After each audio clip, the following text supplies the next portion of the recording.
Olá, pessoal! Começando mais um conteúdo da Conferência Seguros na Prática. E agora o assunto é seguro de vida. De 2020 para 2021, segundo os números da SUSEP, a gente teve um aumento de quase 18% aí na arrecadação de prêmio somente no seguro de vida individual. E a gente vai conversar hoje com um especialista em seguro de vida, o Thiago Sena. Thiago, seja bem-vindo à Conferência Seguros na Prática. Muito obrigado, Anderson, pelo convite aí de participar desse evento. Vai ser um prazer estar aqui compartilhando aí um pouco de conhecimento e prática aí com vocês.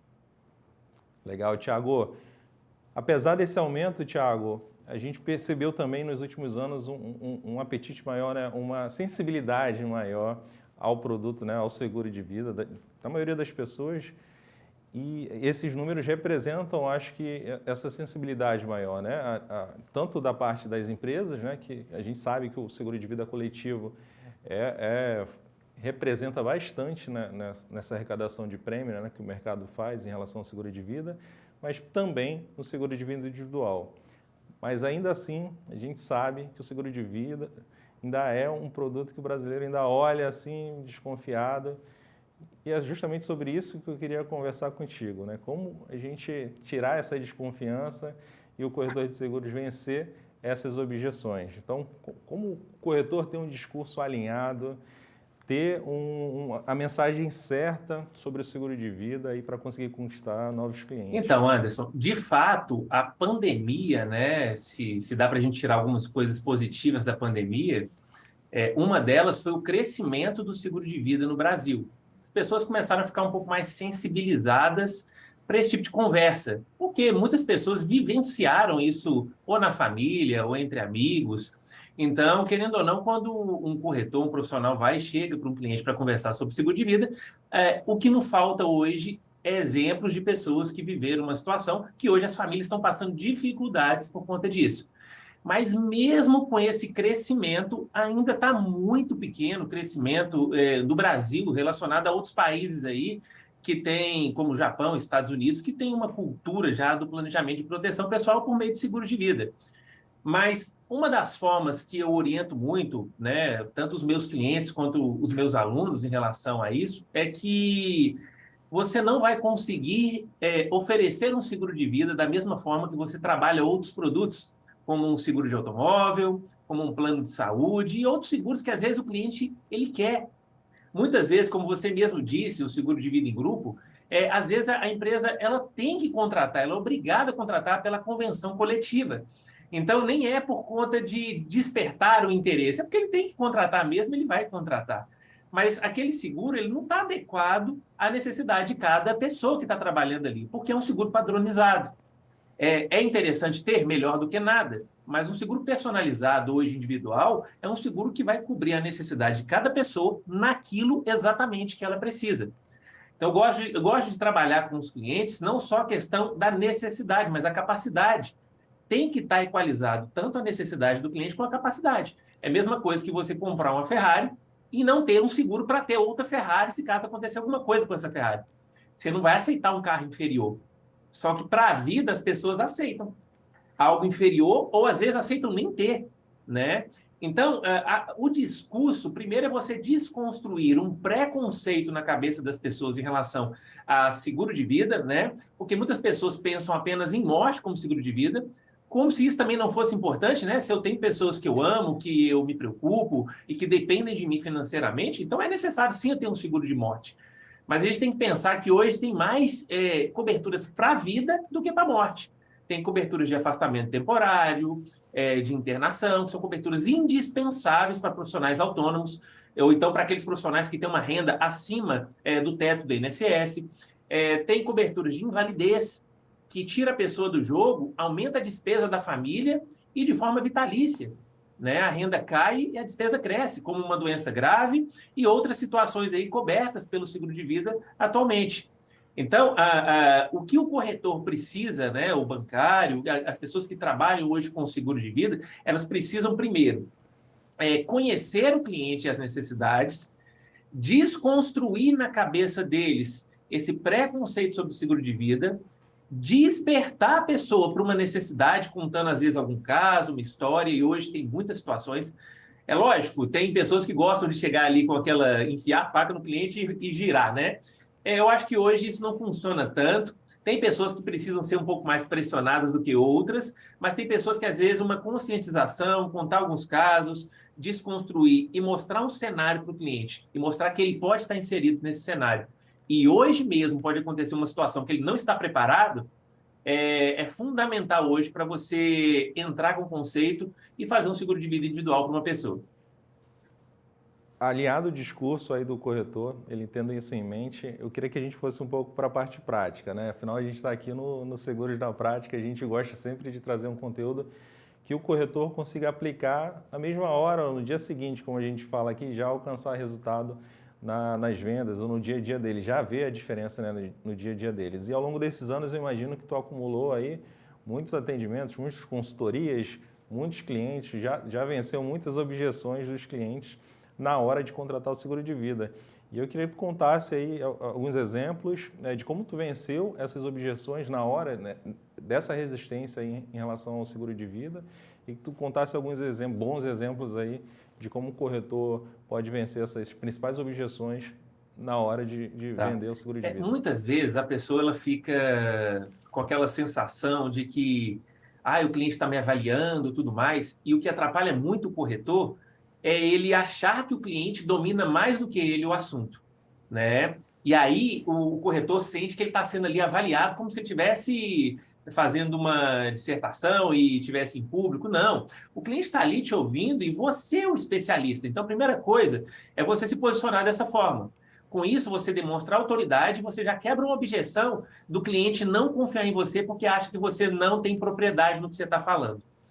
E trabalhar com a prevenção é melhor do que trabalhar ali para você contornar várias objeções, tá? Eu tenho vários casos, eu vou contar alguns aqui, mas assim, se você, ao longo da conversa, começar a contar algumas situações que pode acontecer com o cliente, exemplo, eu tenho um dentista, por exemplo, que teve uma situação, e depois eu vou contar essa situação aqui, mas às vezes eu conto a situação desse dentista, eu conto a situação de um cliente meu que passou por uma situação que deixou os filhos desamparados, porque o cliente tem filhos. Eu não vou contar a história de um cliente que né, faleceu e deixou os filhos desamparados para uma pessoa que não tem filhos, não vai ter pega.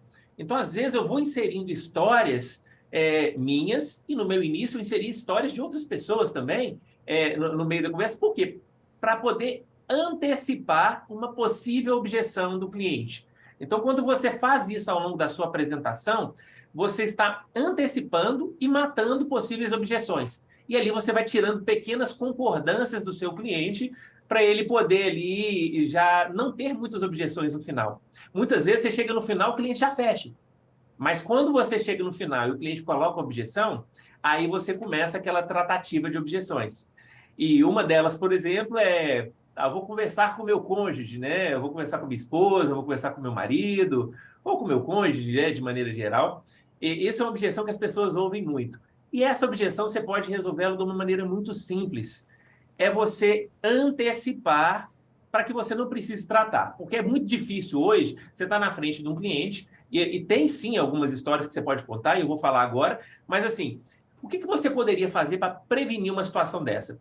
Você terminou a sua apresentação, você não mostrou o plano para o cliente está interessado, já te passou as informações para você montar uma simulação, e aí você pode perguntar para ele se ele depende de alguém para tomar uma decisão. Ou seja, para você decidir fazer esse seguro agora, se eu apresentar para você o seguro, para você decidir, você depende de mais alguém para tomar essa decisão ou você tomaria uma decisão dessa sozinho? Ah, não, eu gosto de conversar com minha esposa. Não, perfeito. Então, eu vou voltar para o escritório, vou elaborar um planejamento para você e a gente vai agendar agora uma reunião, eu, você e sua esposa, para a gente poder conversar e eu apresentar. E a pessoa, não, eu vejo e levo para ela. Eu falei, não, vai ter dúvidas que você não vai conseguir solucionar. E vai ter dúvidas que às vezes sua esposa vai ter, que vai ser até bom para você saber exatamente o que eu estou propondo aqui. Então, eu faço questão que essa reunião seja feita com nós três.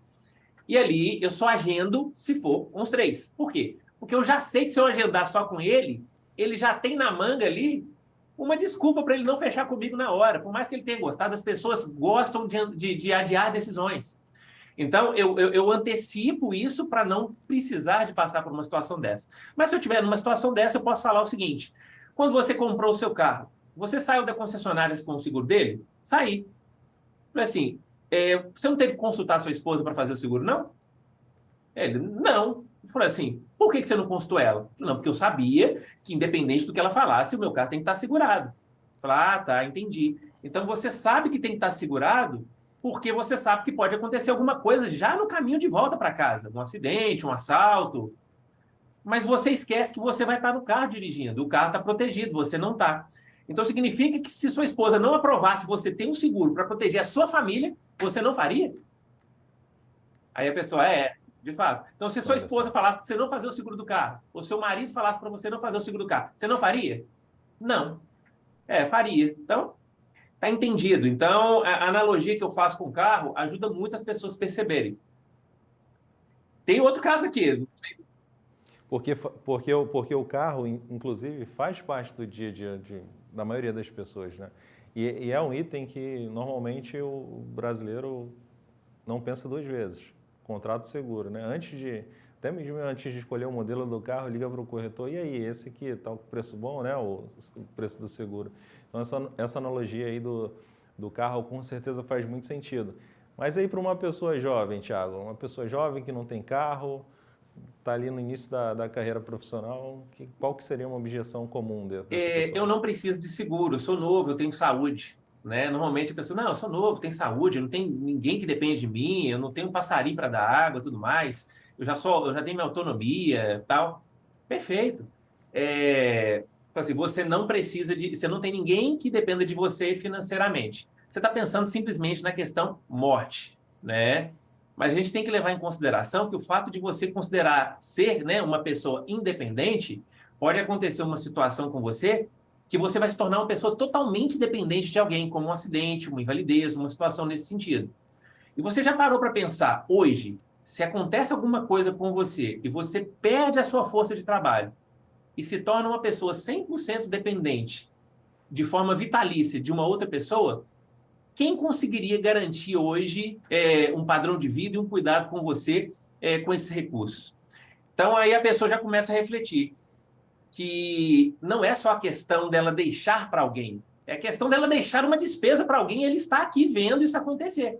Então, eu mostro muito, dou um foco muito nas coberturas em vida.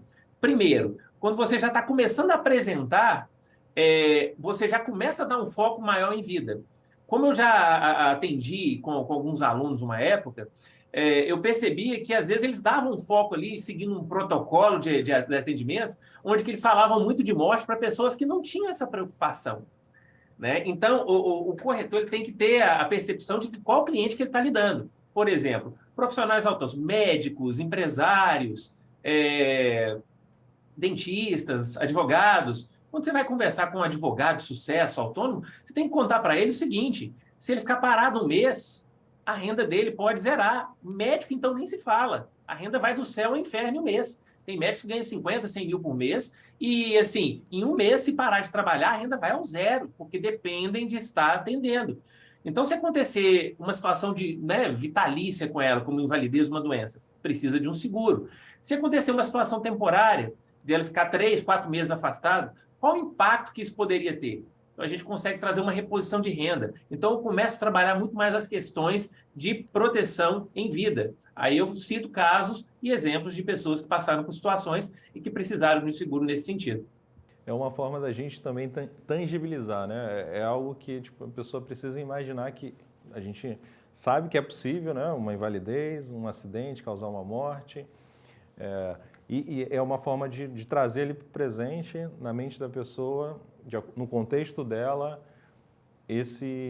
essa situação. E a partir disso ela conseguir tomar a decisão de forma mais clara e não só pela questão é mais uma despesa. Eu vou te contar uma história rapidinho aqui, interessante, que eu estava com... O cliente foi o pai de uma amiga, né? Ele é empresário, ele é lojista. Eu fui lá na loja dele e essa minha amiga estava lá também, que ela trabalhava com o pai. E aí, no final da conversa, depois de ter apresentado para ele o seguro, ele gostou tudo mais, ele chegou para mim e falou assim: Thiago, gostei do seguro, adorei, daqui a 3 meses você volta que eu vou fechar com você. Aí eu falei com ele o seguinte, falei assim, olha, daqui a 3 meses eu não vou voltar, não. Vamos fazer melhor? Um dia antes de acontecer alguma coisa, você me liga, que eu venho aqui e faço o seguro. Aí ele assustou, né? Não, como assim? Eu não sei, eu não sei isso, não. Eu falei assim, então se você não sabe, como é que você pode controlar 3 meses daqui para frente? Se você entendeu o que é importante, você tem que fazer agora. Se você não fizer agora, você não entendeu que o seguro é importante para você, não vai fazer nunca. Por isso que eu estou falando, me liga um dia antes de acontecer alguma situação que eu venho aqui e faça o seguro.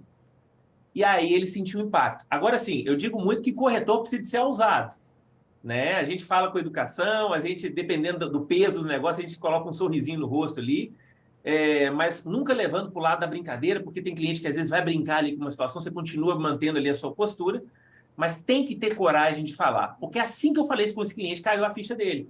De fato. Ele assinou a proposta na hora e ele fez o seguro, entendeu? É um pouco como um médico, né? O médico sempre está ali apontando, ó, o remédio é esse. Se você não tomar, pode acontecer isso e isso. Ou esse remédio previne isso e isso. Se você não tomar, você sabe a consequência disso. Tá ciente? Tô. Ok, então eu fiz o meu trabalho, o médico fez o trabalho dele e o corretor de seguros precisa fazer esse papel também, mesmo que às vezes pareça Isso duro. mesmo. O médico, por exemplo, dá para fazer muitas analogias. Teve um médico que eu apresentei um planejamento ideal para ele, ele quis reduzir. Eu falei, não, eu quero a metade. Eu falei assim, então se por acaso eu vier aqui e você fazer uma análise do meu risco e falar assim, Tiago, você precisa de fazer uma cirurgia. Eu falei, não, eu vou tomar aspirina. O que você vai falar comigo? Eu falei assim, não, você vai morrer. Eu falei assim, então, tá aí. Porque você é especialista em medicina, eu sou especialista em planejamento de proteção. Se eu estou falando com você que esse aqui é o mais adequado, eu acho que como um paciente seu, por exemplo, eu deveria te escutar. Mas a decisão sempre é sua. Aí a pessoa, opa. E nesse caso também ele não reduziu. Ele falou assim, você tem razão. Eu gosto muito de levar para a profissão da pessoa e fazer sempre uma analogia. Por isso que às vezes é interessante você entender o que o cliente faz antes de visitar, ou se você fizer uma visita e for fazer uma segunda visita, você voltar preparado para as coisas que você pode fazer de analogia em relação à profissão dessa pessoa. Isso é muito bom. Entendi. E tem alguma história, Thiago, que você pode contar que o cliente voltou aí para te agradecer? Infelizmente, ele precisou utilizar o seguro. Felizmente, ele tinha o seguro e ele voltou para te agradecer pela tua insistência, talvez pelo... Tem. E, inclusive, assim, eu posso dizer que foi insistência, não, foi persistência, né? Eu costumo dizer que insistência é você ficar tentando, batendo ali com o mesmo caminho, né? A persistência é você está tentando caminhos diferentes para chegar no objetivo. Esse cliente, eu tive que fazer 4 visitas com ele. Por quê? Toda vez que eu falava com ele, ele falava, eu preciso, eu contornava as objeções, ele falou assim, mas não vou fazer agora, espera um pouquinho, espera um pouquinho, espera um pouquinho. Até um dia que realmente eu bati ali firme e falei assim, cara, olha, se você não fizer hoje, você pode procurar outro corretor para te atender, porque, sinceramente, você não entendeu a importância do seguro. Você é um dentista, você tem uma renda boa, se acontecer alguma coisa amanhã com você, sua renda vai ao zero. Então, assim, você está sendo, na minha opinião, você está sendo irresponsável de não ter um seguro, porque você tem capacidade, você tem filho, você tem uma estrutura familiar e você é autônomo, cara. Então, assim, eu não sei o que está faltando para você tomar essa decisão. Assim, você vai assinar esse negócio hoje. Eu fiz uma pressão assim mesmo, falei, de jeito, porque já tinha 4 reuniões, aí, assim, eu fui por tudo ou nada ali naquela situação. E esse cliente fez. Então, eu poderia, às vezes, ter sido mais incisivo na primeira reunião? Poderia. Mas tem clientes que, às vezes, vai levar um pouquinho mais de tempo, ainda mais quando o seguro é um seguro com ticket médio maior. Às vezes, a pessoa não vai fechar ali um seguro de R$ 2.000, R$ 3.000 por mês, ali na primeira visita. Pode ser que feche? Pode. Desde que você esteja ali inserido ali no meio, que você já está fazendo essa média de planos. Mas aí aconteceu o seguinte, 3 semanas depois que esse cliente fez esse seguro comigo, isso foi em setembro do ano passado, ele levou um tombo no sítio da família no final de semana e ele quebrou o pulso. E aí ele me ligou assim que ele saiu do pronto-socorro, né? Não foi, a princípio não parecia ser algo grave, né? Ele falou assim, Thiago, quebrei o pulso, estou aqui no pronto-socorro, eu queria saber o que eu preciso de pedir aqui de documentação, porque provavelmente eu vou ter que pegar alguns meses de atestado. Né? Dentre todas as coberturas que ele tinha, a primeira que me veio à cabeça foi essa, foi a de afastamento temporário, né? Que é uma que paga muito. E aí eu falei assim, não, você tem essa cobertura e começa pedindo essa documentação aqui, vão ter outras que a gente vai acabar solicitando depois. Mas pode já falar dessas documentações já. Ele foi, já começou a solicitar, pegou um mês de atestado. Passou um mês, voltou no médico, deu mais um mês de atestado. E foi para 11 meses de atestado no terceiro mês, porque ele teve que fazer uma cirurgia no pulso. E, 11 meses sem atender, porque, de fato, a mão dele ficou numa situação bem debilitada depois da cirurgia, que ele não podia movimentar. E, assim, talvez exista, mas eu não conheço dentista que trabalha com uma mão só.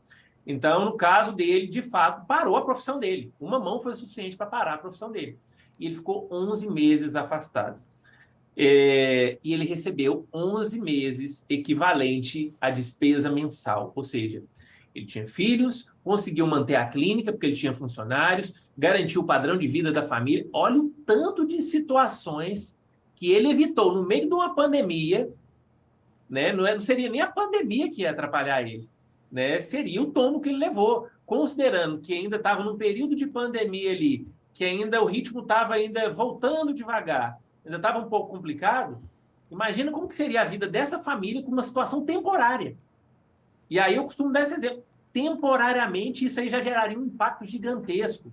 Era uma média de 12 mil por mês de despesa, né? Que a gente trouxe de volta por conta do seguro. Agora, imagina uma coisa definitiva, que ele nunca mais vai trabalhar com isso, né? Então, assim, ele me agradece até hoje por conta disso. Teve uma amiga dele que fez o seguro comigo, vendo a situação dele, advogada, né? E também, recentemente, ele fez o seguro de responsabilidade civil, que é um seguro para proteção aí da empresa relacionada a processos, essas coisas, e a gente fez também para ele. Então, a gente está aí blindando outras situações. A pessoa despertou de fato, né? E fez na hora certa, né? Mensagem, né, Thiago? Para o corretor persista, né? Sim. Porque vai Olha, valer a pena, ó. corretor que não é resiliente está no mercado errado, porque pode ficar preparado. O nosso mercado ele é muito bom, paga-se muito bem, né? A remuneração é muito boa para fazer o que a gente faz, porém, a gente leva mais não do que sim. Assim, eu tive no evento do MDRT, lá em Boston, com os melhores profissionais do mundo em seguro de vida, e todos, de forma unânime, que a gente conversou, que a gente interagiu lá, levam mais não do que sim. Faz parte do jogo, faz parte do nosso negócio. Mas o sim paga a conta. E se você entender que o nosso propósito é um propósito nobre, e você, de fato, está salvando famílias, está protegendo famílias, você vai encarar isso, que você está ajudando o cliente, você não está vendendo. Né? É o cliente que precisa de você, não é você que precisa dele. É um cliente que falou uma vez assim: ô, Thiago, eu vou te ajudar, vou te fazer um seguro aqui. Um amigo meu falou: vou fazer um seguro aqui para te ajudar. E você deve saber disso, porque tem outros colegas que já falaram essa mesma frase. Falou assim: para me ajudar, você tem que colocar como beneficiário da sua apólice. Aí ele riu assim, eu falei: pois é, porque você não está me ajudando, você está ajudando sua família, cara. Eu tenho meu seguro. Um plano para mim, o seu plano para mim, lógico, eu sou remunerado por isso. Mas não vai mudar minha vida se você não fizer o plano. Entendeu? Vai mudar a sua. E é assim que a gente tem que encarar. Agora, Thiago, me diz uma coisa. Durante a pandemia, né, e durante esse momento, muitas famílias viram a renda ali diminuir, principalmente quem está ligado a uma renda mais variável, né, empresários, pessoas que trabalham muito com comissão, com bônus, e por aí vai, pessoas que perderam o emprego. Então, eles tiveram que lidar com a redução do custo ali, de diversas despesas, e o seguro de vida, com certeza, foi impactado. Como é que você lidou com isso, né, nesse momento? Como venceu essas objeções quando o cliente levantou ali, te ligou e falou assim: quero cancelar o meu seguro de vida porque preciso reduzir despesas? Pois é, no início da pandemia, muitas pessoas começaram a ficar preocupadas. E pessoas que nem tiveram impacto, elas ficaram preocupadas sem ter um impacto. Né? E aí eu falei assim: calma, vamos ver o que vai acontecer, vamos avaliar. A gente tem várias opções. Mas a última decisão sua no meio de uma pandemia é cancelar um seguro de vida, concorda comigo? Né? Você vai deixar a Sky, você vai deixar a TV a cabo, vai deixar isso, vai deixar aquilo, mas vai cancelar o seu seguro. Né? Eu costumo dizer o seguinte: assim, você está dirigindo um carro num dia, à noite, na estrada, pista única, sem o farol e com neblina. Você vai tirar o seu cinto de segurança nessa hora? Ele falou, Então, assim, não é o melhor momento de você tirar o seu cinto de segurança. Na verdade, você deveria estar me ligando para aumentar o seu seguro, não para diminuir. Mas beleza. Nisso daí, ó, só nessa frase, Anderson, muitas pessoas não cancelaram, tá? Mas quando a pessoa fala assim, Thiago, eu preciso cancelar, tudo mais, eu falo assim, perfeito, que dia que a gente pode conversar? Você está disponível hoje à tarde? Você está disponível amanhã de manhã? Eu coloco como prioridade. Eu atendo ele mais rápido na hora que ele quer cancelar do que na hora que ele quer fazer o seguro. E isso vai na contramão da expectativa dele. Porque ele está esperando que eu vou tentar barrigar ele para não cancelar. Porque ele está acostumado as pessoas não quererem cancelar. Tenta cancelar sua linha de celular que você vai ver, né, que dificuldade que é. Mas, no meu caso, eu sou proativo na hora de cancelar. Falei assim, mas a gente precisa de agendar uma reunião, porque a gente precisa de terminar o seu seguro da mesma forma que a gente começou. E aí eu faço uma reunião, e nessa reunião, o que eu faço? Eu redesperto o cliente no processo.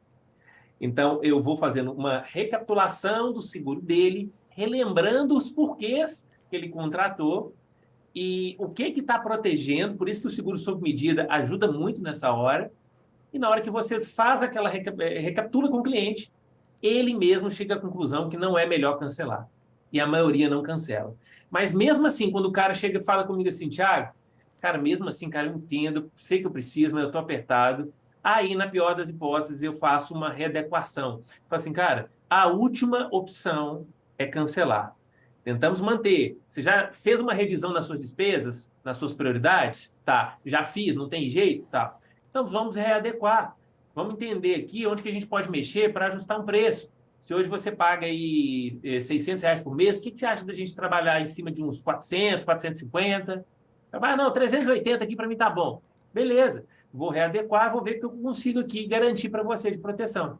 E ali eu consigo, às vezes, fazer uma readequação, ou às vezes tem alguma seguradora que tem uma condição melhor também, ali eu faço talvez uma migração ali para outra seguradora, também deixando claro para o cliente as carências, né, que ele vai ter ali de alguma coisa, mas existe ali um movimento que você consegue fazer para garantir ali essa mudança de forma tranquila, mas eu faço essa adequação e garanto ali que o cliente tem uma proteção. Costumo dizer o seguinte, para ter o carro dos seus sonhos, você vai ficar andando a pé até comprar ele, ou você vai mudar de carro em carro até chegar no carro dos seus sonhos? Beleza. É melhor ter um seguro um pouquinho inferior do que não ter nada. É melhor ter um carrinho que vai te levar onde você quer do que ficar andando a pé. Thiago, nosso tempo aqui acabou, mas eu queria te agradecer por ter aceitado, topado participar aqui da Conferência Seguros na Prática. Sem dúvida a mensagem foi passada para o corretor de seguros, mas eu queria deixar aí um tempinho para você passar uma mensagem para o corretor de seguros aí que está preocupado, como é que vai vencer a objeção de cliente, como é que vai se desenvolver com o seguro de vida. É contigo. Bom, primeiro eu quero agradecer aí o convite, Anderson, torcendo aí, muito satisfeito aí para que dê tudo certo, que as pessoas absorvam muito conteúdo, vão ter vários profissionais aí, tops aí de mercado, muitos amigos aí vão estar participando desse evento também, e que as pessoas absorvam e entendam o propósito do nosso trabalho, que a gente protege pessoas e patrimônio, e isso é muito nobre, é muito legal, né? E, assim, o meu conselho para quem está com medo e tudo mais, pensa o seguinte, você está numa roda de amigos num churrasco, sentado ali, comendo churrasco, batendo papo, e um amigo seu pergunta o que você faz. Você não vai saber explicar? Se alguém pergunta para você, o que é seguro de vida? Um amigo, o que é seguro de vida? Eu não sei. Mesmo que você não trabalhe com seguro de vida, você não vai saber explicar de maneira, às vezes, mais simples, mais objetiva? Vai! Uma pessoa leiga hoje, às vezes, consegue explicar isso. Entenda que essa mesma explicação pode ser feita na frente do cliente quando você travar ali, achando que você está sendo avaliado.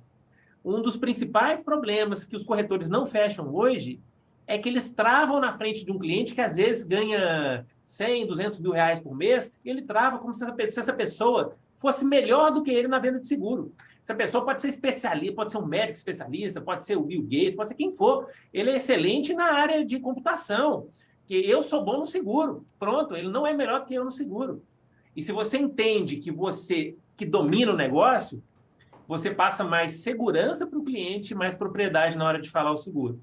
Então, vai para cima, vendam muitos seguros, né? O Anderson está aí, eu também estou aqui à disposição de todos vocês aí.